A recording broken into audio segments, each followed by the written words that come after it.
Welcome to the Great Canadian Experience podcast. Hope you enjoy, and let's get into it. All right, here we go. Yeah.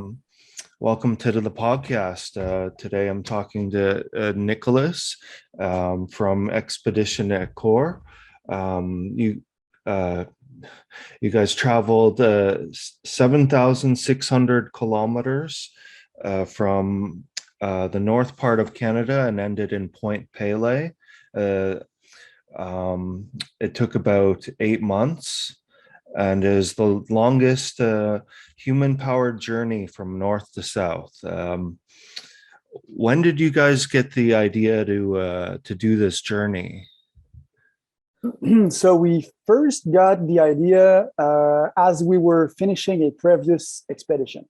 In 2018, we crossed a huge part of what is called Nunavik, which is the Inuit region of Quebec, northern Quebec.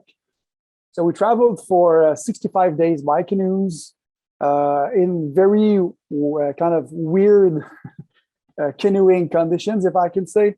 We called it an experimental canoe expedition because we were starting as the lakes were still frozen and the rivers were breaking up as we were paddling them. So very, very harsh and risky and dangerous playground. We paddled for 1,600 Ks. And during the trip, so we paddled the George River, which is a mythical river in Quebec.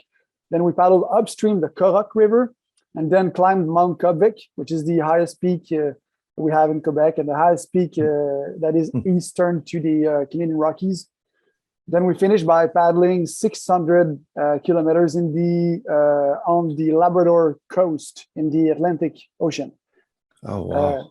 Canoeing and not kayaking. So canoeing is not it's not a craft that was designed for open sea. So we at the end of the trip we arrived at an Inuit community called Nain in Labrador, and we met a guy named Noah Nagasak, which is a Ninook from there. And he's one of the rare Inuk with a passion for the outdoors that has many points in common with what we do when we do outdoors. Inuit go on the land for hunting, for trapping, for fishing, etc. But we do practice outdoors activity not for a living. Most of them do it for a living, but he does it for pleasure, for outdoors as we do it too. So he studied in a guiding program in the West, in BC, to become an expedition guide. And he had a dream, which was to travel to cross Canada from north to south. It was only a dream. He planned the route. He designed the trip. He designed the route. But he never ended doing it actually because of injuries, knee injuries, and stuff like that. So he just told us, well, if you guys want to push a bit further, canoeing or skiing, you should do something that's never been done before, which would be to cross the entire country from north to south. So when we headed back home, we just started, opening Google Earth every day and meeting, just drinking beers and kidding around, the idea. And finally we jumped in it and we decided that we would go for it. So that was in 2018. So it took us like 3 years to build the project on our own. That's incredible. What do you do to prepare for a huge journey like this? Well, there's many aspects. Firstly, there's all the, if I can say, material and physical aspect of the preparation, and there's the mental aspect. So for the physical or material aspects, you can count, for example, gathering the gear, making an analysis to get an idea of what's the best gear on the market right now to do what I'm going to do. And we knew that we would have to gather the best gear in the world. You don't cross the whole Canadian Arctic archipelago just with like a kind of good stove or kind of good skis. You want the best gear because your life relies on the gear, Yeah. So that's a huge part of research and getting sponsors and talking to the best out there just to make sure you're on the good path with the gear. It's a very, very important part of preparation. Also, there is the food, preparing the food, dehydrating stuff well in advance, probably a year in advance. You start dehydrating food, getting sponsorship for the food also, because it's so expensive. You never buy, like, let's say, a year of food in advance. You do it in small parts all along the year. But now you have to drop like $20,000 for your food for the whole year, because you eat like 7,000 calories a day. So it's 2 times or 3 times more than what you usually eat in your urban life. And there's also the logistical preparation. We had to, for example, find a way to get our canoes to the high Arctic before we get there, because we had to ski for 2 months and then paddle canoes for 3 months and then bike for 2 months. So there was lots of transitions of sports and means of transportations. And we had to get some resupplies too. So you got to fix things like how do you get to the access point? How do you get your stuff there? There's a schedule for that. There's a rhythm for that, because you're always collaborating with Inuit people and people that actually live there. And we're talking about communities of like maximum 2,000 persons that can help you there, and communities that are not linked together except by boat or plane. So there's no road in Nunavut. So it's very, very complicated. You have to do it well in advance. And finally, there's the mental preparation. I mean, how do you say in English? Like visualization. When you try to envision what you're going to do and where it could not be working, where it could fail, and what are where you could be tricked by your own expedition. So you have to be able to plan everything that could go wrong. Make a list of everything that could go wrong, and just prepare to be able to dodge every problem and to resolve them. So, and it's so much suffering, so much pain, an expedition like that. You don't do it for fun. You do it because it's going to transform you and you want to connect with nature. You don't do it only for fun. Otherwise, I would be chilling out, on the beach in Costa Rica. That's that's interesting. You'd say that.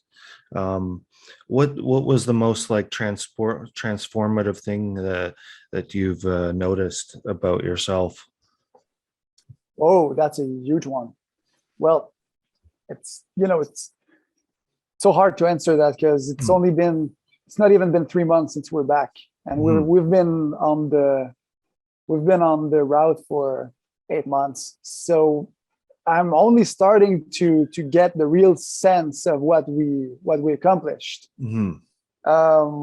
But I'd say that for sure the deepest transformation that occurred in us is probably the fact that being out there for such a long moment in nature and in a very, very wild environment. We're talking of the wildest place on earth. You feel so small. And I know it's kitsch to say that, but you really get a deep sense of what being a Homo sapiens is, You feel like you're an animal.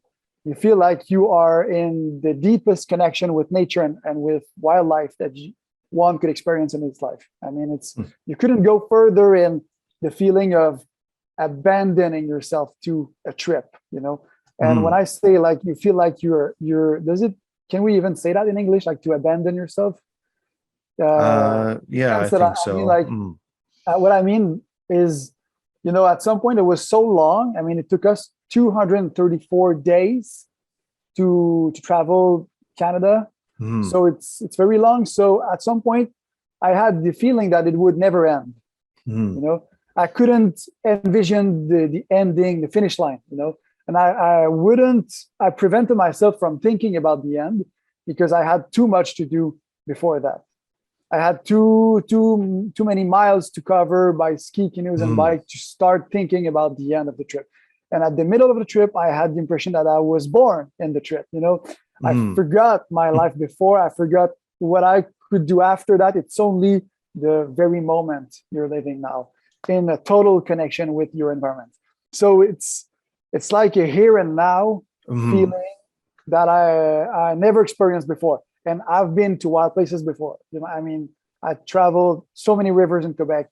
I mean, I've done multi-month expedition before, but this one was another level of commitment, truly. So it will inhabit ourselves for the rest of our lives. I mean, no, it's a huge experience. Oh, that's awesome. What was the most memorable part of the journey?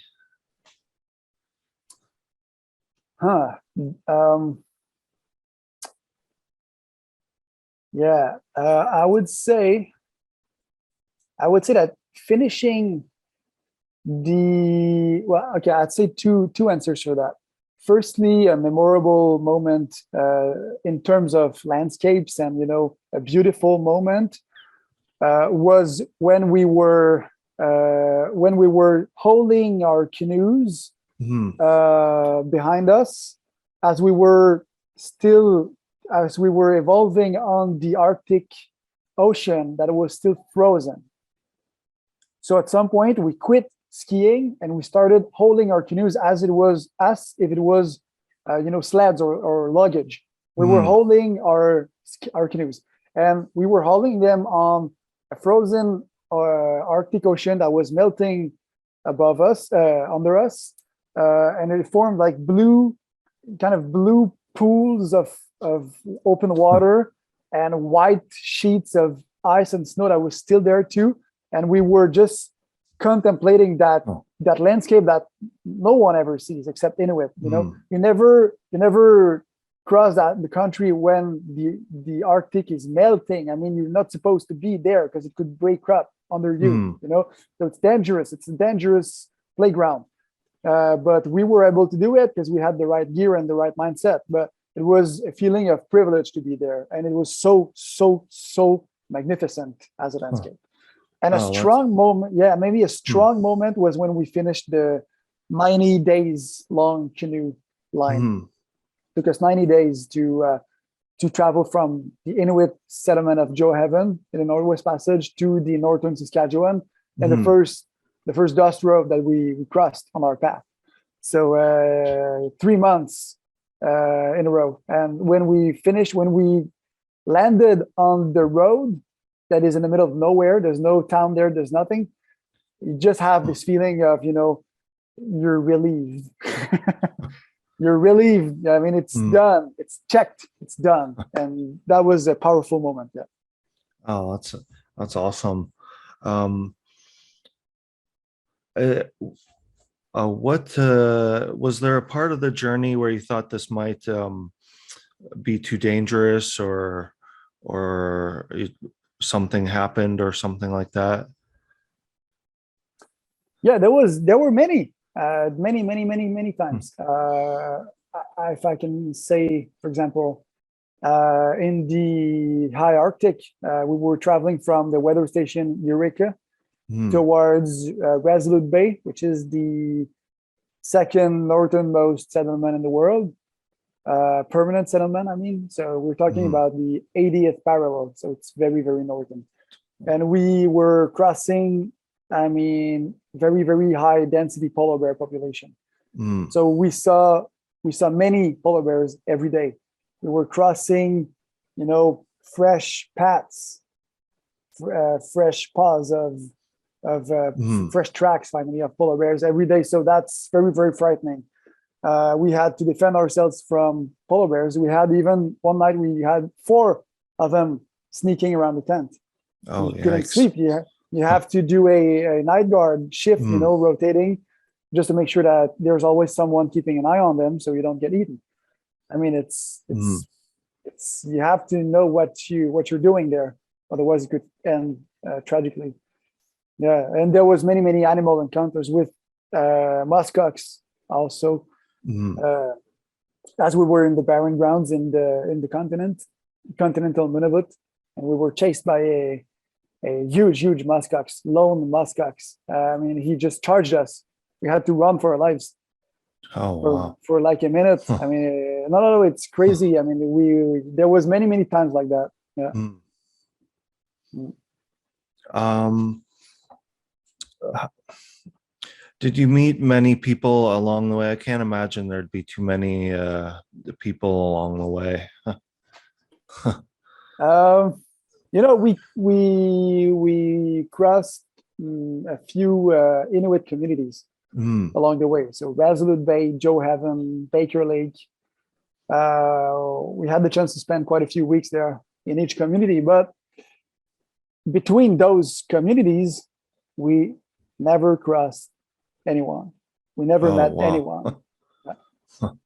Uh, no, it's insane. I mean, Mm, you're truly on your own there.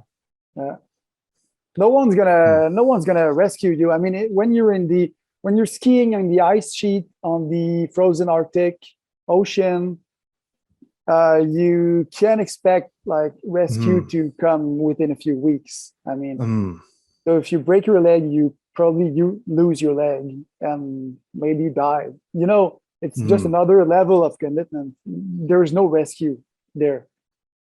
Like it's possible that there will be an aircraft, I mean a helicopter coming, but there's only one with enough autonomy to get there. And mm. if it's in repair, it's in repair. There's only one. So it might take 1 week, 2 weeks before the Sartex comes. So no, you're really on your own. Oh, I can't imagine. Uh, There must have been like hundreds of kilometers or even thousands between civilization. mhm. Mm. Yeah, yeah. What advice would you give to people who would like to do a maybe not quite such a long journey, but want to do a through hike or um, uh, maybe a smaller scale journey as this one? Okay, three things. Firstly, if it's very important for you, you should do it. Mm, If it's not so important, I mean, it's okay if you don't do it. But if you feel it's very important for you, or it doesn't have to be a dream, I feel like the mm, word dream is a bit overused. Okay. mm, But if it's important for you, mm, you should do it. You should not I mean, it's okay to get advices from people, and sometimes mm, people will tell you, point some facts that maybe you should practice this or that before you go there mm, in real context. That's good advice. But there's some people that will just try to diminish you, or mm, telling you that you're not able to do it, or because they don't know you enough, or they don't want you to succeed, or so you have to commit yourself to what you would like to do if it's important for you, mm. because I mean, you're the only person that really knows what you're able to do. Okay.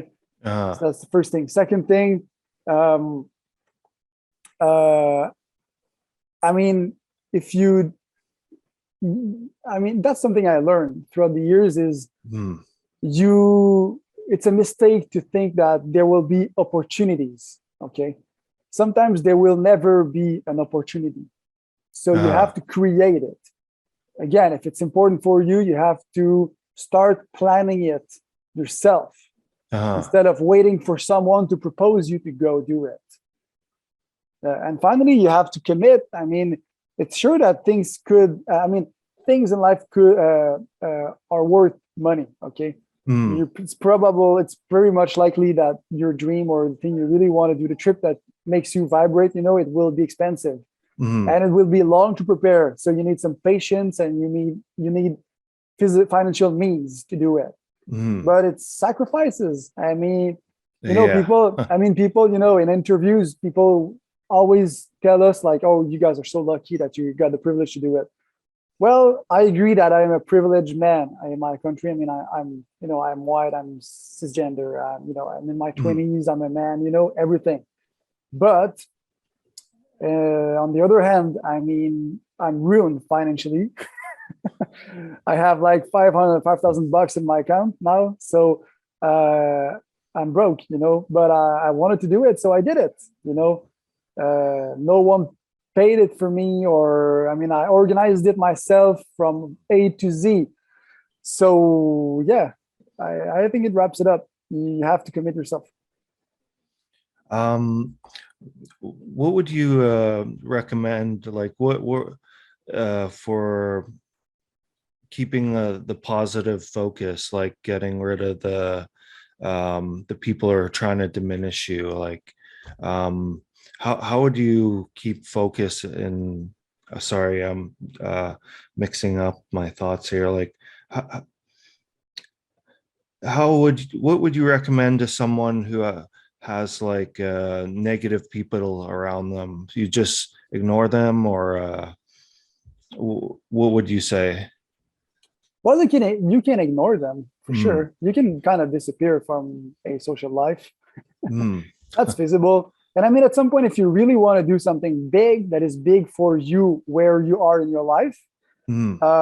in terms of skills or preparation, I mean, you'll have to spend a whole lot of time alone, Hmm. training or planning stuff on your computer or talking Hmm. to people that have done the same kind of trip before. So it's a lot of time working for your own trip. So if you're always, chilling out with people that are telling you that you shouldn't do Hmm. it because you're not able to do it, maybe it's not only a sign that you have bad friends, but maybe it's a sign that you're not working enough hard for yourself. Hmm. Okay, because you're not spending enough time on your dream. You Yeah, should that stop. that Should makes stop sense. list. Should stop Hmm. listening and should start working more. Hmm. That makes sense. Yeah. Um, I guess final question. Yeah, sure. What do you want to say to the world? Sorry, it's a first episode. No worries, man. Well, I don't know. I'd say I don't know. Just like be true. I mean, maybe it sounds kitschy again, but I see so many people planning expeditions or trips and like only they do it only for their Instagram and Hmm. their Facebook page and to get sponsorships and stuff and just to look good. And then they say that they wanna share how climate change is affecting the North Hmm. and they bring back images. I mean, we know how climate change is affecting the Arctic. Scientists are saying it since decades and Hmm. Inuit experience it anyways. So I don't know. I feel there's quite a few people out there that are doing expeditions for the wrong reasons.